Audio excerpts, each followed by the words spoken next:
Camera tricks और पहले से क्या तैयारियां होती हैं आप बता भी सकते हैं, लेकिन मुझे ये चीज़ बताएं कि ये बिल्कुल सही है कि आपने चले कह दिया था, आप शायद अंदर की कोई और कहानी भी जानते हो, लेकिन शेख साहब वज़ीर आज़म साहब अगर ये रिपोर्ट जिस तारीख पे उन्होंने अनाउंस किया था उस रिपोर्ट को उसी दिन नहीं अनाउंस कर सकते, आवाम के सामने नहीं रख सकते या इस पर एक्शन नहीं लिया जाता, तो फिर अभी तक जो भी हुआ नाम सामने आए या वजारतें तब्दील कर दी गई तो आवाम यही समझे कि ये सब कुछ एक आई वॉश था। कोई वजारत नहीं तब्दील हुई, अच्छी वजारत हुई है, अच्छी हुई है, बिल्कुल यही बात है। पकड़े जाएंगे, ये रह नहीं सकता अब ये माहौल। देखें, मैं ईद के बाद या ईद के फौरी बाद इनको पकड़ता हुआ देख रहा हूँ और इसमें ये अहम चेहरे पकड़े जाएंगे। कोर्टें इनकी ज़मानत ले लें तो ले लें, लेकिन मैं इनको चीनी आटा केसेस में पकड़े हुए देखता। IPP ने लंबी कार्रवाई डाली है, उन्होंने 3 माह का, अभी तक तो यही नहीं फैसला हुआ कि उस कमीशन का हेड कौन करेगा। अभी हेड करते करते 1 महीना लग जाएगा, फिर ईद आ जाएगी और 4-5 महीने में तो यही गोली दे गए हैं IPP वाले। और जो माहौल और हालात हैं जी, वो तो आई विश के मैं आपको बाहर इंटरव्यू देता, लाल हवेली से बाहर, आप देखते कि लोग क्या बातें कर रहे हैं। बिल्कुल सही, लेकिन ये जो IPPs की आप बात कर रहे हैं, ये जिन लोगों के इसमें नाम आए, जहांगीर तरीन, खुसरो बख्तियार, नदीम बाबर या रज़ाक दाऊद, पिछली काबीना के अंदर मेरी तलाबी और मीडिया पे, हमारे चैनल पे खबर भी चली थी कि वज़ीर आज़म साहब ने तो काबीना को अपनी कहा कि इन लोगों को डिफेंड किया जाए हर फोरम पे।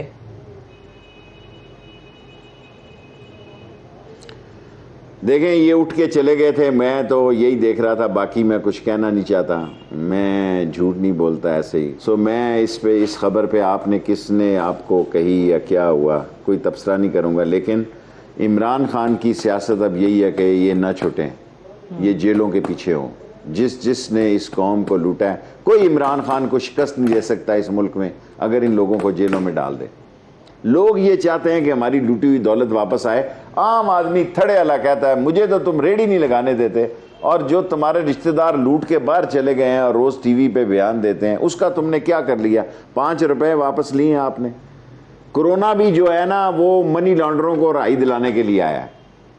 जेलों में जो गरीब को कोरोना लगा है उसकी कोई आवाज नहीं। मनी लॉन्डर जितने थे A to Z सबकी जमानत हो गई। एक आदमी भी करप्शन के केस का पाकिस्तान की जेलों में नहीं है और एक गरीब आदमी की जमानत नहीं हुई। और अगर जमानत हो जाए, अब दफा 144 की जो जमानतें हुई हैं कराची में, यहाँ वो 5-5 हज़ार रुपए की जमानत है जी, जो 3 मोटरसाइकिल पे पड़ा। वो 5 हज़ार के 2,000 बंदे जिस वक्त कोर्ट के सामने होते हैं, वहां कोरोना नहीं फैलता। रजिस्ट्रार के दफ्तर में जाते हैं, 2,000 बंदे मोटरसाइकिल वाले बंद कर दिए हैं जी, 5-5 हज़ार रुपए की फिर उनकी जमानत हुई है। सो गरीब के लिए ये मुल्क अभी भी नहीं बना हुआ, ताकतवर कमजोर नहीं हो सका। ये बड़े लोगों के लिए मुल्क बना है, हम उनके मज़ारे हैं। मैं जो सड़कों पे देख रहा हूँ वो कोई अच्छे हालात नहीं है। ये बात दुरुस्त है आपकी कि कोरोना जो है उसने भी आवाम की मुश्किलात बढ़ाई हैं। ऑलरेडी जो गरीब तबका है वो बहुत ज़्यादा प्रॉब्लम्स से दो चार था। शेख साहब, आपसे मैं ये जानना चाहूँगी कि जिस सारे माफिया की आप बात कर रहे हैं, वज़ीर आज़म साहब ने भी, आपको याद होगा कि एक तकरीर में कहा कि माफिया जो है वो मुझे काम नहीं करने दे रहा, वो हुकूमत नहीं चलाने दे रहा। अब वज़ीर आज़म ने माफिया से टक्कर तो ली हुई है, चाहे वो आप माफिया उसको कहें, आटा माफिया कहें, IPPs के हवाले से बात कर लें या कोई और। आपको लग रहा है कि वज़ीर आज़म साहब वाकई कामयाब हो जाएंगे इन लोगों से टक्कर लेने में और इनको पकड़ने में? उसकी कामयाबी इनसे टकराव में है, उसकी नाकामी है अगर वो नहीं टकराएगा तो। देखे ना, आगे भी लोग चले गए, अदालतों से चले गए, लोगों ने उसको नहीं कहा कि तूने जाने दिया। खान को नहीं कहा लोगों ने तेरी वजह से गए हैं, वो कहते हैं अदालतों की वजह से। अब अगर वो टकराएगा तो वो मंजिल पाएगा, इज्जत पाएगा। अगर ये लोग कोई तीसरा रास्ता बनाने में कामयाब हो जाते हैं, कोई दरमियानी रास्ता निकालने में कामयाब हो जाते हैं, कोई बचत का रास्ता इख्तियार कर लेते हैं, तो फिर सियासत में जी बहुत सारी तनकीद होगी हमारे खिलाफ। ठीक है, अब आपके पास जाहिर है वो आपके बाखबर ज़राए हैं, ख़बरें होती हैं, जिस तरह आपने इस रिपोर्ट के हवाले से पहले ही कह दिया था कि रिपोर्ट 25 को नहीं आएगी, इसमें ताख़ीर होगी। तो क्या ये जब मामला चल रहा था चीनी पे सब्सिडी का मामला, उस टाइम पे आपको अंदाज़ा था कि क्या हो रहा है, या आपने काबीना के अंदर या अलहदगी में वज़ीर आज़म को बताने की कोशिश की? सारी कोशिशें की, फिर और मुझे पता ही नहीं लगा कि ये सूबे से ले गए। मैं सूबे की सियासत नहीं करता, हालांकि मैं हर हफ्ते को लाहौर जाता हूँ। मुझे पता ही नहीं लगा, मैं तो इसके एक्सपोर्ट के खिलाफ था, मुर्गी दाने वाले को देने के खिलाफ था। और 2 दफ़ा कैबिनेट में 3-4 मेरे इस दौर के नोट लिखे गए होंगे। मैंने कैबिनेट में कह के नोट लिखाया कि मेरा नोट लिखें कि मैं इस आटा, बात तो आटे से शुरू हुई जी, चीनी तो वैसे ही आ गई बीच में। बात तो आटे से शुरू हुई, मैंने तो आटे में नोट लिखाया कि इसको एक्सपोर्ट ना किया जाए। और चीनी जो है देखें 70% काबुल में गई है। पठान गुड़ खाता है, कोई एलसी नहीं खुली हुई, ये अंदर हो जाएंगे ये लोग भी। मैं यकीन से कह सकता हूं कि पठान के पास जितना पैसा जो होता है वो टीटी लगाता है, वो उसने एलसी नहीं खोली हुई। इन चीनी वालों ने इधर से कस्टम वालों से मिलकर ट्रक उधर कर दिए हो गए, बिल ऑफ एंट्री में दस्तखत हो गए और उधर से पैसा आ गया इनके अकाउंट में। अल्लाह अल्लाह खैर सल्लाह। अगर दयानतदारी से फंजिक रिपोर्ट बने, ये कोई आदमी बाहर नहीं रह सकता, सब जेलों में होंगे। सही, कोई आदमी बाहर नहीं रह सकता। ठीक, अब ऑपोजिशन भी ये कहती है कि जिन्होंने सब्सिडी ली वो एक तरफ मामला है, लेकिन देने वालों को भी पकड़ा जाए। ईसीसी हेड कौन करता था? असद उमर साहब जो है, उनकी ज़ेर सदारत तमाम इजलास होते रहे। आपको नहीं लगता कि उनको भी इन्वेस्टिगेट होना चाहिए, या उनकी इन्वॉल्वमेंट भी हो सकती है? देखें, असद उमर को मैं उस ईसीसी में भी अनकंफर्टेबल पाता था, वो खुश नहीं था इस काम के लिए। अच्छा। लेकिन सब्सिडी के लिए तो बिल्कुल नहीं था, क्योंकि जितना मौका वो मुझे बोलने का देता था वो इस बात का। अब एक और मैं तारीखी बात बताता हूँ, ये मंगल वाले दिन मैंने कैबिनेट में बताई है जी। ये माफिया के मालकान ईसीसी की मीटिंग के बाहर वाले कमरे में विजिटिंग रूम में सारे आए हुए थे। अच्छा।